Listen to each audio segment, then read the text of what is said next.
Brown water hits your glass, and your first thought is always the same. Is something broken? And how much is this going to cost me? Here is what 14 years of pipes taught me. 9 times out of 10, nothing is broken at all. It is just old rust finally moving. So why does almost nobody check the one part of their faucet that would tell them that in under 2 minutes? My name is Grady Holt. I spent 14 years as a contract plumber on Okinawa, working base housing for families stationed there. Half my crew was Japanese facilities workers, men who had been keeping the same buildings running for 20, 30 years. And the first thing I learned from them had nothing to do with pipes. It had to do with panic. An American family would see brown water and call it in as an emergency.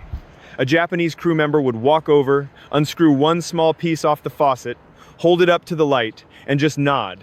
No emergency. Just rust, moving where it always moves eventually.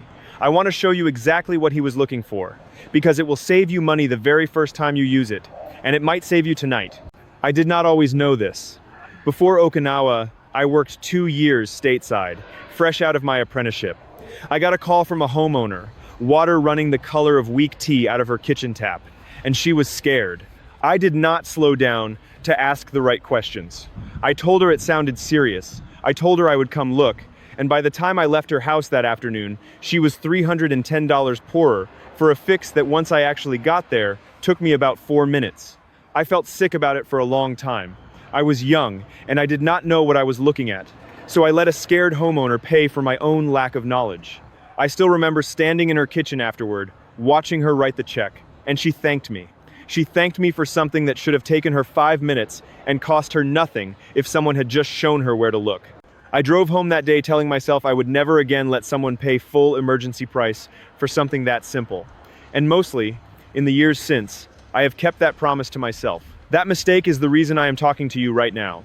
Quick word before I go further. The old methods my family uses, there is more of it than fits in any one video. I gathered the whole of it into a book you can buy in our pinned comment below. The book is the long version. If you want it, it is there. I will not mention it again. So here is the question I want you sitting with. What if that brown water running into your sink right now is not a broken pipe at all? What if it is something you already own the tool to fix, sitting under your own sink, and you just never knew to look? Let me tell you what is actually happening inside your walls, because once you understand it, the fear goes away completely. Every pipe in your house, especially older galvanized steel pipe, and the inside of your water heater tank, collects a fine layer of mineral sediment over the years. Iron, manganese, rust. It sits there quiet, stuck to the metal, doing nothing, for months, sometimes years. Then something disturbs it. Maybe the city flushed a hydrant down the street. Maybe there was a water main repair 2 blocks over that changed the pressure in the whole system for an afternoon. Maybe your own water heater finally shook enough sediment loose off the bottom of the tank. Whatever the trigger, that quiet sediment gets knocked into the moving water, and it comes out of your tap looking like weak coffee. Here is the part that surprises people every time I explain it. That water is not dangerous. It is not contaminated. It is not the same thing as a sewage problem or bacteria in your well. It is just old iron, moving, mechanical, not chemical. And mechanical problems are almost always the cheapest, fastest ones a regular person can fix themselves, if they know where to look first. One more thing worth knowing, because it changes how worried you should actually be. The 2 minerals doing almost all of this work are iron and manganese. Both of them occur naturally, almost everywhere water travels through soil and rock before it ever reaches a treatment plant or a well. Water agencies treat iron and manganese as what is called a secondary standard, which means they are rules about taste, color, and staining, not about health. That is a very different category from something like lead or bacteria, which fall under primary health-based rules. I am not a doctor, and I am not telling you to ignore your own gut if something feels off about your water. But understanding that difference is exactly why a Japanese facilities worker could look at brown water and stay calm, instead of treating it like a 5-alarm fire. Discoloration is usually a staining problem and an appearance problem, first and most often, not a poisoning problem. Now, here is the contrast that used to bother me, back when I was still learning. Call an emergency plumber for brown water in most American cities, and you are looking at somewhere between $150 and $400, sometimes more if it is after hours. That is what my $310 mistake cost that homeowner. Compare that to what I watched on Okinawa. The Japanese crews I worked with did not wait for a problem to call someone. They had a habit, an old one, tied to a tradition called osuji, a deep clean of the whole home that a lot of families still do once or twice a year. Part of that clean is walking through and checking every fixture, every faucet screen, every drain, before anything breaks. Not because they were paranoid, because checking costs nothing and fixing early is always cheaper than fixing late. That is the whole shift in thinking I want to hand you today. Stop treating your faucet like something you only touch when it fails. Start treating it like something you glance at twice a year, the same way you'd check the air in your tires. So let's get into exactly what to check in the order I check it, because the order matters more than people think. The first thing I do before I touch a single tool is what I call the two-tap test. Go to your kitchen sink, turn on cold water only, and let it run into a clear glass. Look at it. Then, turn that off completely and run hot water only into a fresh glass. Look at that one too. This one step tells you almost everything. If only the hot water is brown and the cold runs clear, your water heater is the source, and I will show you what to do about that in a minute. If only the cold is brown, it is almost always your home's main line or a nearby disturbance, not your water heater at all. And if both are brown at the same time, it is very likely something happening further back, at the street or the main line coming into your house. 3 different causes, 3 different fixes, and this one test, which takes maybe 90 seconds, tells you which one you are dealing with. Most people skip this step entirely. They just panic and call. Do not skip it. It is free, and it saves you from fixing the wrong thing. Second step, and this is the one that surprised me most when I first saw it done, the aerator strip. Look at the very tip of your kitchen faucet, the little end piece where the water actually comes out. That small screwed-on cap is called the aerator, and inside it is a tiny mesh screen, smaller than a coin. That screen is the single most overlooked part of the entire faucet, and it is almost always the first place rust and sediment get caught.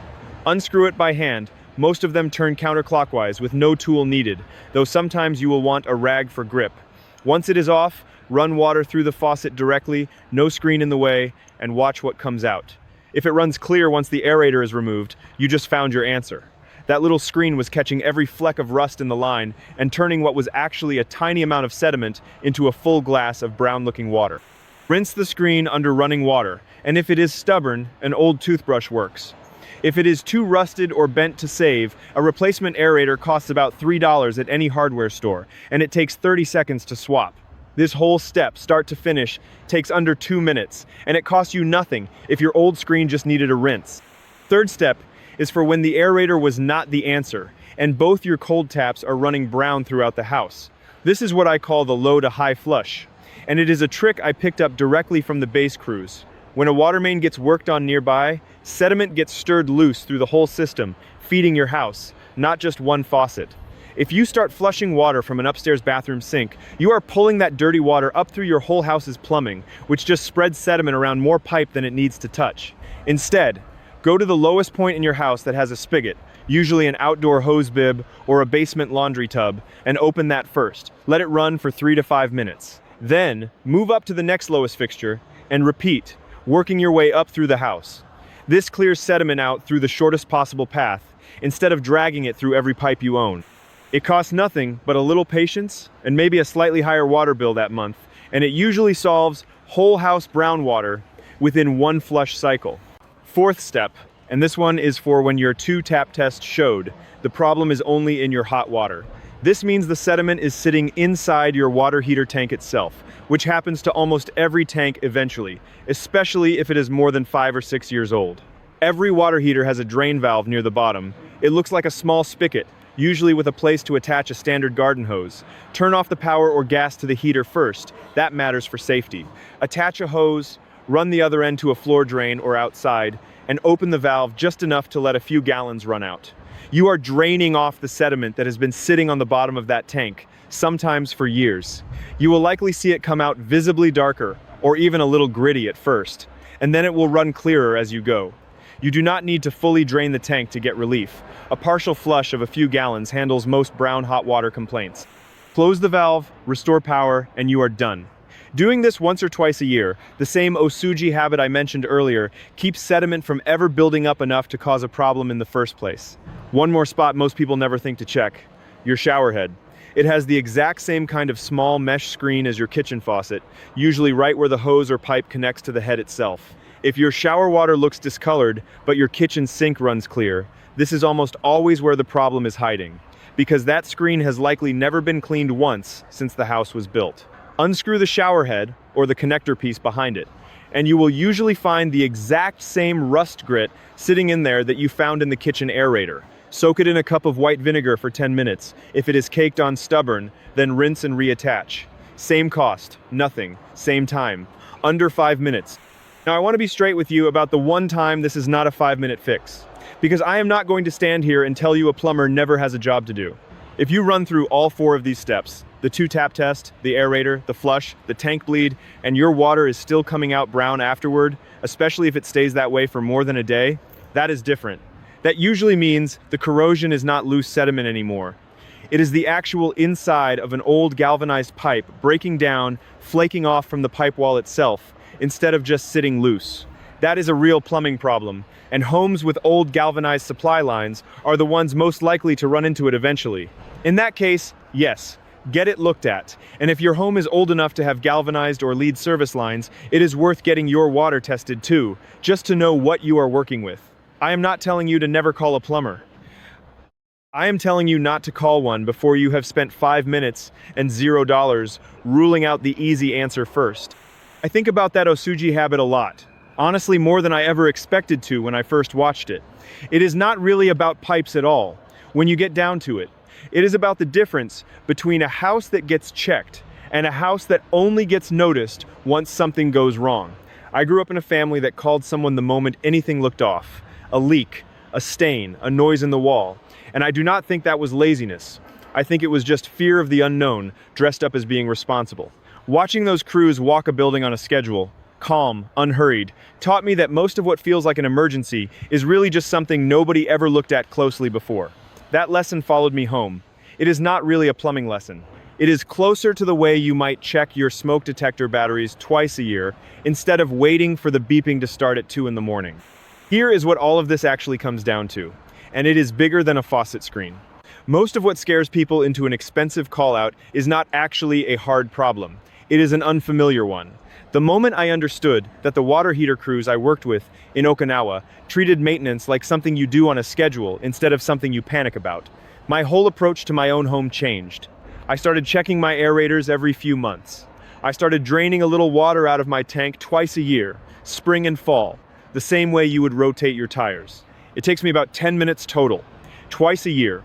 And in the 11 years since, I have not paid a single emergency call out for brown water in my own home.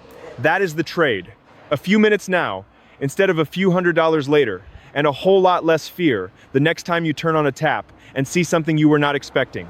I want to leave you with one more thing before we get to tonight, because it is the part that actually matters most, more than any of the 4 steps. None of this works if you stay in a hurry. Every single one of these fixes takes less time than waiting on hold with a plumber's answering service. The 2-tap test, 90 seconds. The aerator, 2 minutes. A partial tank flush, 5 minutes. And you can walk away and do something else while it runs. The only real cost is the 20 seconds it takes to decide to look instead of reaching for the phone.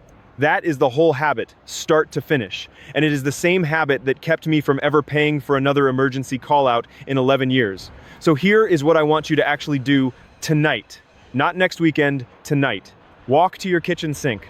Run the 2-tap test, cold first, then hot, into 2 separate glasses. Then unscrew that little aerator off the tip of your faucet and take a real look at what is caught inside that screen. It will take you 3 minutes. And I promise you, most of you watching this are going to be surprised at what is sitting in there. Tell me in the comments what you found. Clean screen or one full of rust. I read every single one and I want to know how it went for you. Next time, I'm going to show you the exact trick those same Okinawa crews used to spot a slow pipe leak behind a wall before it ever showed up on a water bill, using nothing but a pencil and about 20 minutes on a Sunday morning. And it is one of those things that once you see it, you will wonder how you never noticed it before. And it costs even less than the fix we just walked through together tonight.